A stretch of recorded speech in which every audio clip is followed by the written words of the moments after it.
Hello friends, welcome our channel MCQ centre. तो दोस्तों आज भी एक आपके लिए महत्वपूर्ण सूचना लेकर के आया हूँ कि दोस्तों जो लोग भी एलएलएम या पीएचडी कर रहे हैं या कर चुके हैं उनके लिए मैं एक सूचना लेकर के आया हूँ कि क्या एलएलएम और पीएचडी करने से क्या एचजीएस के लिए जो 7 ईयर्स का प्रैक्टिस जो मांगता है, कंटिन्यूअस जो प्रैक्टिस मांगता है, क्या वो ब्रेक माना जाता है या नहीं माना जाता। क्योंकि बहुत से लोगों के मन में यह प्रश्न उठता रहा है और उठ भी रहा होगा कि ऐसा तो नहीं कि पीएचडी कर लेने से, पीएचडी में इनरोल हो जाने से 7 ईयर्स की प्रैक्टिस ब्रेक मान ली जाएगी। इस डर की वजह से पीएचडी भी बहुत लोग नहीं करते हैं, एलएलएम में भी बहुत लोग एडमिशन नहीं लेते हैं। तो जिन दोस्तों को इस चीज़ की जानकारी नहीं है, इस वीडियो में उनकी हर शंका का समाधान आज मैं करूँगा विद साक्ष्य। तो आपको बता दें कि बहुत से लोग हैं, बहुत से दोस्त ऐसे हैं कि जो एलएलएम इसलिए भी नहीं करना चाहते हैं कि लोअर जुडिशरी के लिए मिनिमम एलिजिबिलिटी जो है वो एलएलबी ही मांगा जाता है। उनको ये लगता है कि एलएलएम करने का कोई फ़ायदा नहीं, जब तक मैं एलएलएम करूँगा 2 साल वैकेंसी आ जाएगी तो मेरा कहीं ना कहीं सिलेक्शन हो जाएगा। उनका भी सोचना सही है, मैं उन्हें गलत नहीं कहता, लेकिन कभी कभी होता क्या है कि समय साथ नहीं देता, परिस्थितियाँ उनके विपरीत चली जाती हैं और 2 साल यूँ ही निकल जाते हैं। कुछ लोग हैं तुरंत एलएलएम में एडमिशन भी ले लेते हैं, उसके बाद भी वैकेंसी आती है, सिलेक्शन उनका भी होता है। जो एलएलबी किए रहते हैं उनका भी सिलेक्शन होता है, जो एलएलएम कर लेते हैं उनका भी सिलेक्शन होता है। इवन पीएचडी करने के दौरान भी सिलेक्शन होता है, उसके बाद भी सिलेक्शन होता है। तो सिलेक्शन का कोई वो नहीं दोस्तों, कब किसका सिलेक्शन हो जाए।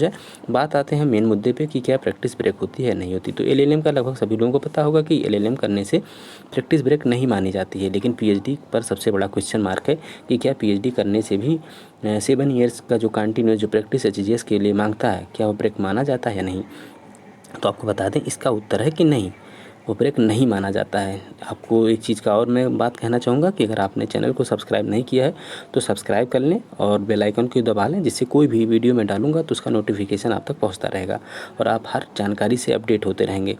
क्योंकि मैं इस पर जितने भी लॉ से रिलेटेड जो भी जानकारी होती है मैं कोशिश करता हूँ कि डाल दूँ। हो सकता है कभी कुछ छूट गया हो, लेकिन मेरा पूरा प्रयास रहता है कि मैं जितनी भी नोटिस लॉ से संबंधित कोई भी जानकारी हो मैं इस पर अपलोड करता रहूँ, आप तक पहुँचाता रहूँ।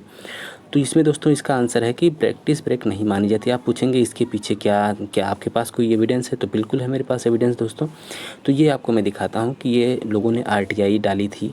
तो आरटीआई के जवाब में देखिए ये आलोक कुमार चौरसिया जी इन्होंने डाली थी। एक आरटीआई और भी पड़ी थी बनारस हिंदू यूनिवर्सिटी की तरफ से, ये भी आलोक कुमार चौरसिया, इनका मुझे नहीं पता, एक थे यहाँ से बीएचयू में भी पढ़ते थे, लेकिन हो सकता है कोई और भी हो। तो मैं आपको बता दूं कि उन्होंने पहले डाला था, उनके भी आरटीआई के जवाब में आया था कि कंटिन्यूअस प्रैक्टिस नहीं मानी जाएगी। उन्होंने उस पर डाला था पढ़ाने वढ़ाने पे, जो हमने बताया था कि आपको कि अगर कहीं आप अप्रूवल करा लेते हैं तो उस पर क्या होगा। तो इसमें देखिए सीधे लिखा हुआ कि with regard to your RTI application it is to inform you that as per the decision of general council any person doing his higher study or postgraduate course in any other subject except LLM or PhD in law are required to suspend his or her practice as an advocate। यानी कि अगर आप LLM और PhD के अतिरिक्त और किसी subject में अगर कोई भी आप डिग्री लेते हैं तो आपको एक एप्लीकेशन देना होता है और कि आपका जो प्रैक्टिस हो सस्पेंड यानी कि हो जाता है। ठीक, तो आप इसका अर्थ ये है दोस्तों कि अगर आप एलएलएम और पीएचडी करते हैं तो इस दौरान आपकी जो 7 ईयर्स की कंटिन्यूस जो प्रैक्टिस एचजीएस में मांगता है वह ब्रेक नहीं मानी जाती है। लेकिन अगर आप और भी कोई डिग्री लेते हैं, मान लीजिए एलएलबी कर लिया, आप एमए करने लगें, या एलएलएम करके आप किसी और सब्जेक्ट से एमए करने लगें, तो आपकी प्रैक्टिस जो है ब्रेक मान ली जाएगी। इसलिए इस चीज़ की सावधानी रखें कि आप और भी किसी कोर्स में आप कोई डिग्री ना लें अगर एलएलबी लाइन के हैं और एचजीएस देने में इंटरेस्टेड हैं। अगर नहीं इंटरेस्टेड तो कोई बात नहीं, क्योंकि और भी बहुत से लोग हैं एलएलएम करने के बाद और भी सब्जेक्ट से पीजी कर लेते हैं, जिससे लेक्चरशिप का एक अवसर उनको मिल जाता है। क्योंकि एलएलएम इस कोर्स में क्या है दोस्तों, पीजीटी की वैकेंसी नहीं आती है, ये सब लोग जानते हैं।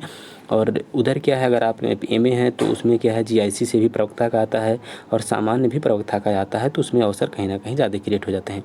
तो इसलिए मैं आपको बता दूं कि एलएलएम और पीएचडी के दौरान अगर किसी के मन में कोई भ्रम हो, कोई दुविधा हो, तो जान ले कि प्रैक्टिस ब्रेक नहीं मानी जाती है। और यह अभी बहुत लेटेस्ट जो है आरटीआई के जवाब में आया है, ये 17/6/2022 का ही है। इसे देखिए 28/5/2022 को वहाँ रिसीव हुआ था और 17/6/2022 को इसका जवाब आया है।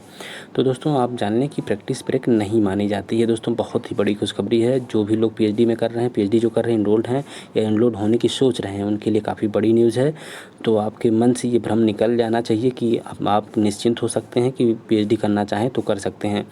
लेकिन आपके लिए पीएचडी बस मैं यही कहूँगा कि पीएचडी सिर्फ शोभा बढ़ाने के लिए ही होगा, क्योंकि अगर आप प्रोफेसर की लाइन में जाना चाहेंगे तो प्रैक्टिस ब्रेक हो जाएगी। तो अगर आप एडवोकेसी में आना चाहेंगे तो बस पीएचडी का आपको डॉक्टर की उपाधि ज़रूर मिल जाएगी, लेकिन आप एचजीएस अगर की तैयारी करना चाहते हैं तो आप अप्रूवल नहीं करा सकते हैं, कहीं आप पढ़ा नहीं सकते हैं, ये सब थोड़ी सी इसमें दिक्कतें हैं।